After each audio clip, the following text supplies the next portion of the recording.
Hello.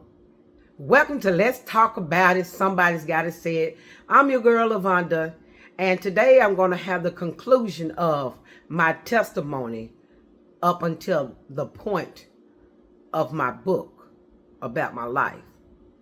This is episode 4, part 4, the conclusion of the matter. I last left off talking about how my husband had gotten killed being a first lady and people rising up against me being ostracized, having to deal with people talking about me behind my back, blaming me, lying on me, and everything else. Well, my first lady, to come up to speed, she stayed with me during my whole transition. And after I got myself back together, I went back to my own church. I completely walked away from that church. I didn't care what happened to it or who took over it or anything. I just left and went back to my home church. And after being at my home church for a little while, I started getting too comfortable, I guess. Because after 22 years of being at the same church, God moved me. He moved me under the leadership of a great man. God rest his soul. Because in my life, there has only ever been 2 men that were father figures at this point in my life, because I never knew my dad, never really knew anything about him until I later found out that, he wasn't a good person. He was a drunk, he was an abuser, which let me know how generational curses kept being passed down, because my mom had to deal with that from him, which I guess made her attractive to those kind of men. And I'm saying this to say, when something is all you see, it's all you know. And you think it's right, so you don't allow yourself to be loved properly, because you saw that as love, even when you were growing up. But after me seeing it growing up, I told myself I was not going to ever deal with that in my life, because I was not going to let anybody put their hands on me. And that was a fact. And I've stood 10 toes down on that until this day, because this is not that. Because I know what I'm capable of doing, so I'm not going to allow myself to be put in a situation where that kind of stuff can happen. And I'm telling you too, if you're in that kind of relationship because that's all you ever seen, that's not love. Whether it's physical, mental, or emotionally, it's not love. So, love yourself enough to not stay stuck in that kind of relationship. God has better for you. And there's a better person that will love you throughout all of it and love you past that pain. And when God shifted me to this other church, it was hard for me to go because I had been in one place for a long time. But when I got over there and I joined, and that pastor, he told me, what my bishop, he told me when he was talking to me, God had to move you because you were too comfortable. And there's more in you that he wants to pull out. And he straight up told me, I'm not going to let you be comfortable at all. At first, I was kind of a little nervous about him saying that, because I didn't know what all that entailed. But as time went on, I began to see what he was saying the closer I got to God. the more things started to fall in place. The more I realized I still had some broken places in me, and I was still hurt. I was not healed. And a lot of times people will come up to me and say, God wants to heal you. I don't understand what they're saying, because me personally, I thought I was healed. But this is where my restoration came in at. From being mad, bitter, angry, saved, hurt, and restored. My restoration came under his leadership. Because he was a man that stuck true to his word. And although he was a bishop, he was reachable. So if you have a leader that's not reachable, there's something not right with that picture. Because sometimes you don't want to talk to the deacon or the usher or the board members. Some things are personal. And like me, I was a hard nut to crack. And it took me a while to get to a place where I actually trusted people to talk to. Because I had talked to people and my trust was violated. And he was a man that when you talked to him, he didn't tell anybody. He didn't have loose lips. He didn't even talk to his wife about personal things that people talked to him about.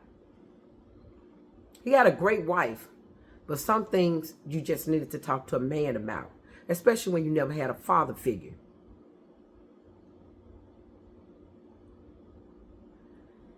And I got out of that comfort zone. He helped me heal. And I'm free. But there's something else I want to address that was earlier in my life when I was wilding out. And I was tired of being hurt and mistreated and everything by men. I was tired of playing them games. I was working at AT&T, dealing with some stuff in my marriage. Because like I said, I wasn't healed. I met this young lady at my job. She started doing little things for me, giving me the attention that I wanted. And this is how the enemy can set you up too. Especially when he knows you have an oil on your life. She started having lunch with me, sitting down talking to me and everything. And the next thing I know, we were in a full-blown relationship. Yes, I say relationship with a woman. So I have dealt with that lifestyle as well.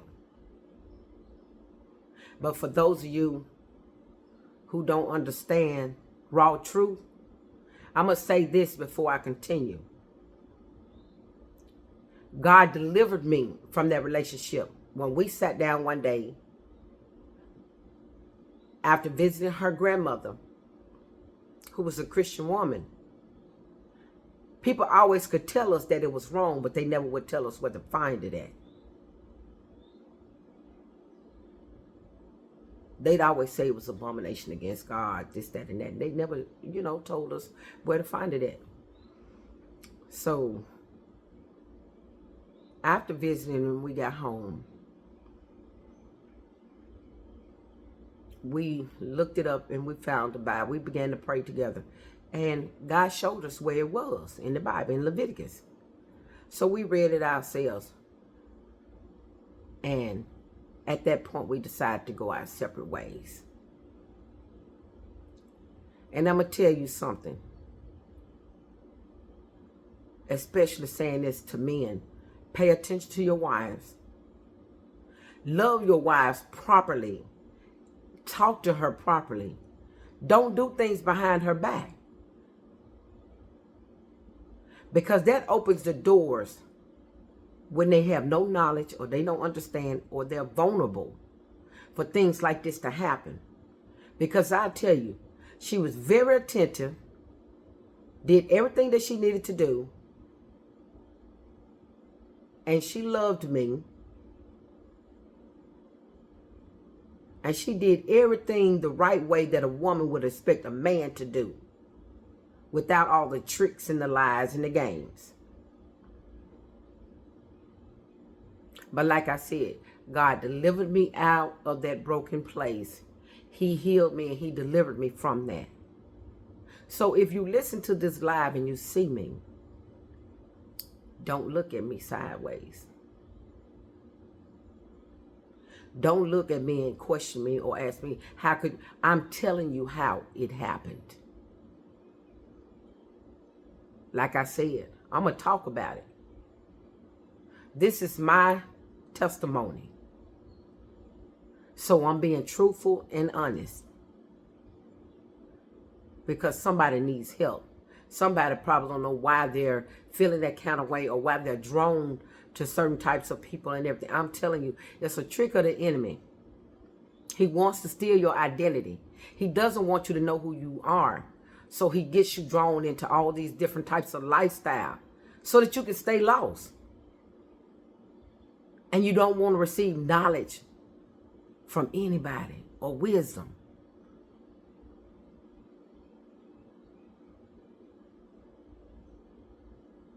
When people are talking to you about things, they're not saying anything to hurt you or downgrade what you're doing or how you're living.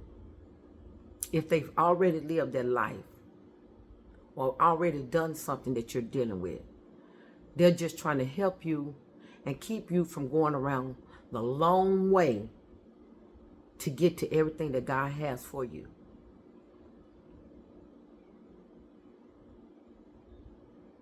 And I tell you, when my bishop died, we were so close. We were so in sync. It's like I could be talking about something or I could post about something and the next day, boom. That's his word. That's how divinely connected we were. And I was so hurt when he passed. And a lot of people deal with this when you lose somebody that you love deeply and they pass. And you don't know how to get over it. Grief is real. Nobody can tell you how long to grieve or how to grieve. But I will tell you this. Don't sit in grief and keep letting the enemy replay grief in your mind. Because it'll get you in a stuck place. It will get you in a stuck place.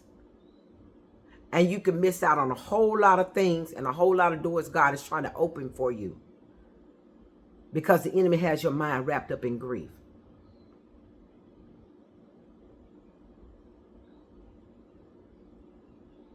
And I had to learn this.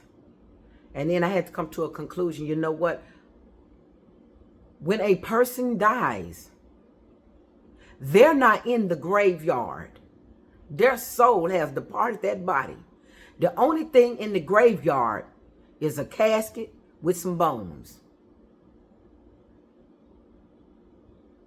So for all of you that like to just run back and forth to the cemetery, I'm going to tell you something. That's not healthy. It's not healthy because you don't know what kind of spirits may be still lying there, hovering over the graveyard that are lying in torment.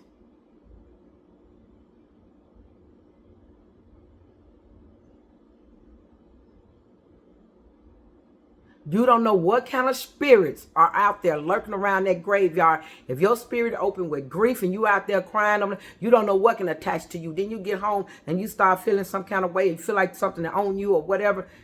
You need to get some oil and pray over yourself. If you can't do it, let somebody else do it. Because you may be picked up something that has attached itself to you. Spirits can leap and jump and attach themselves to you.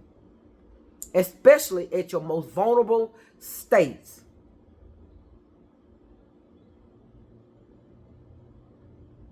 So once I learned that once I said goodbye, I held on to the memories of my loved ones. I held on to the memories of my loved ones. Because my memories are not at a grave site. So be careful. If you choose to keep going to a cemetery, that's on you. But far as my testimony concerned, like I said, after he passed, it hurt me so bad.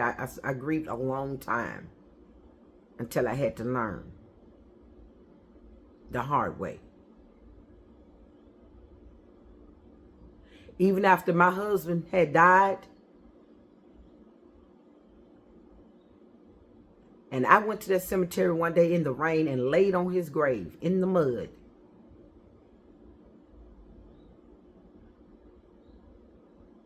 I don't know what I was hoping for. Whether he was going to talk back to me or not. But when I got home that day, I started seeing things, and things started feeling off with me. And I had to call my first lady. And she talked to me about this. And we prayed, and I prayed over myself. I got the oil anointed my doors, opened my doors, and told whatever tried to attach itself to me, it's got to get the hell out. It can't stay in here. Once I did that, and whatever it was, it just was hitting against the walls and everything, and boom, went out the door. That day forward, I didn't go back to no graveyard. And I held myself in my singleness for 10 years after he passed. But what happened after that is yet to be told in my next book. So that's all of my testimony that I'm going to give you right now, because the rest of it, after that part, is coming in my new book. It's called Life After Restoration. I will let you know when it's going to be released. Make sure you get your copy so you can stay updated. I'm your girl, Lavonda. Thank you for listening to Let's Talk About It. Somebody's got to say it. Have a great day and be thankful on today. Because while you're trying to figure it out, God already worked it out. But it's up to you to be thankful for what you have and where you're at.